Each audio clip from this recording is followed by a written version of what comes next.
Jangan lupa like, komen, dan subscribe agar admin dapat semangat untuk mengupload video tentang Martial Master versi novel terbaru.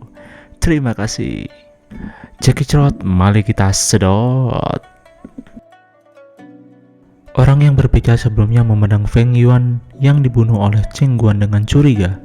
Setelah beberapa saat, dia terkejut dan berkata, Cheng Guan benar-benar membunuhnya. Tetapi persahabatan di antara Chen Guang dan Feng Yuan luar biasa. Keduanya selalu kompak. Tetapi, mengapa Cheng Guan membunuh Feng Yuan?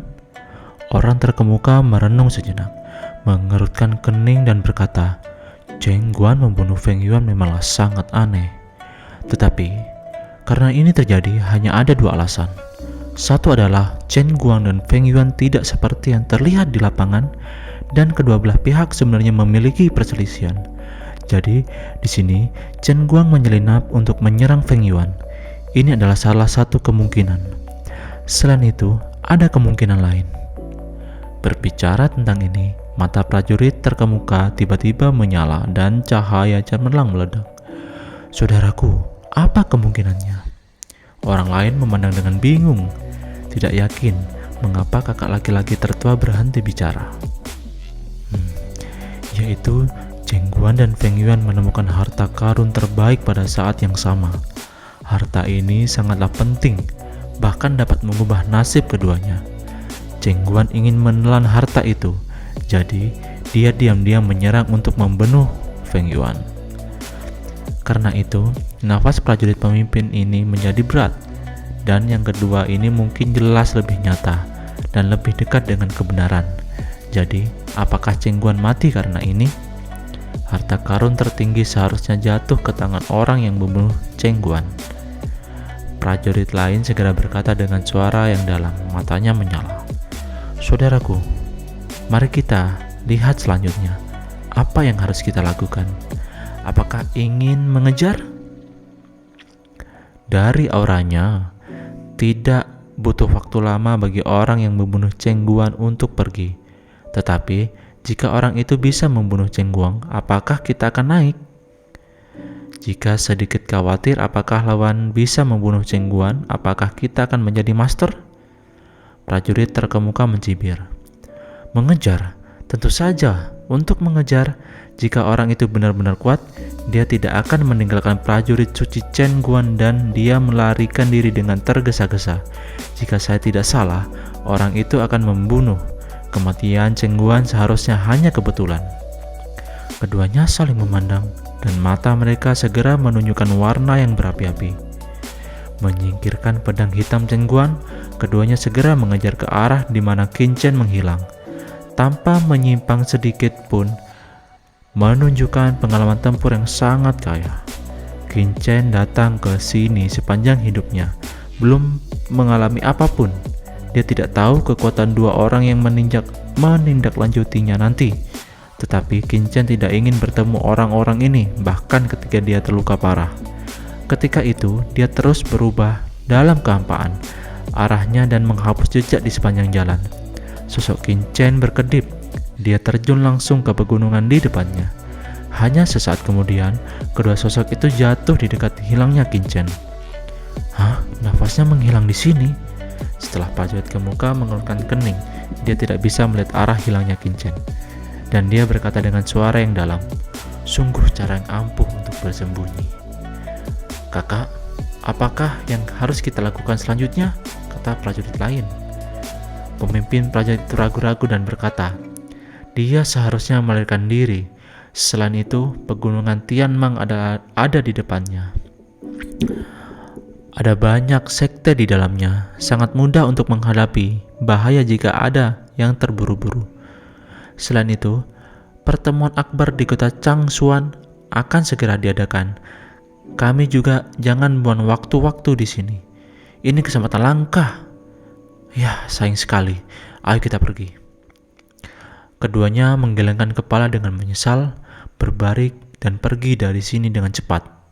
Setelah keduanya pergi, Qin Chen sudah memasuki pegunungan yang luas.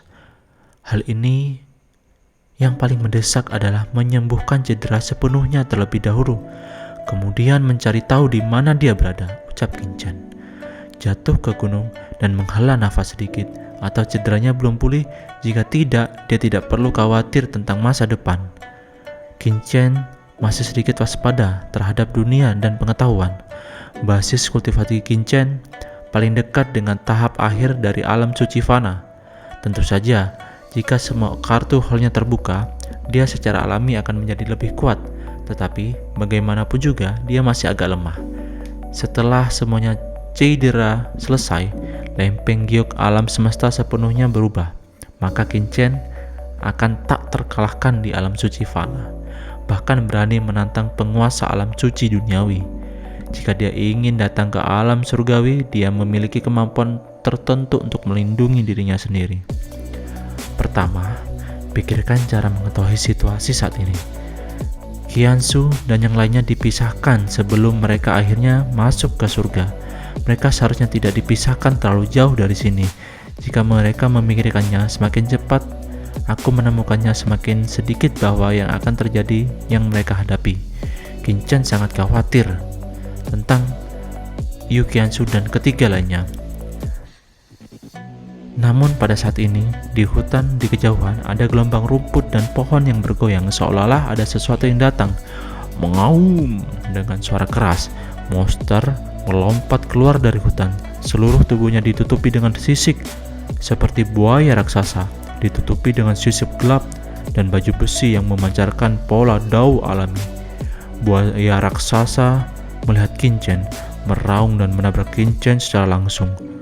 Wah, binatang monster tingkat suci. Qin menarik nafas dalam-dalam. Dia tahu bahwa di alam surgawi ini ada juga binatang buas yang merajalela. Tetapi binatang buas ini bahkan tidak memiliki aura seperti binatang buas kuno di alam terlarang. Jadi Qin tidak terburu-buru meninju ke arah ini.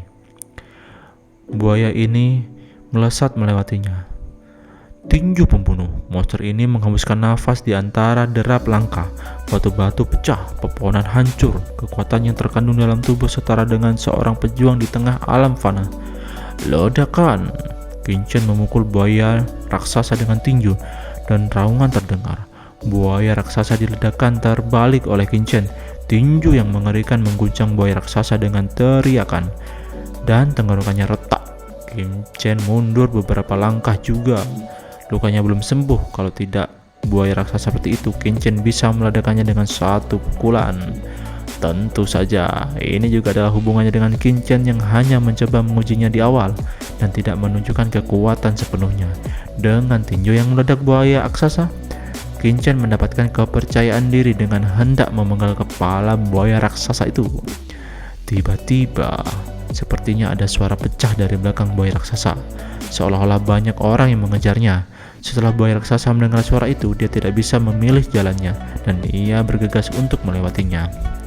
Wuz, ada puluhan serangan yang ditembakkan dari belakang.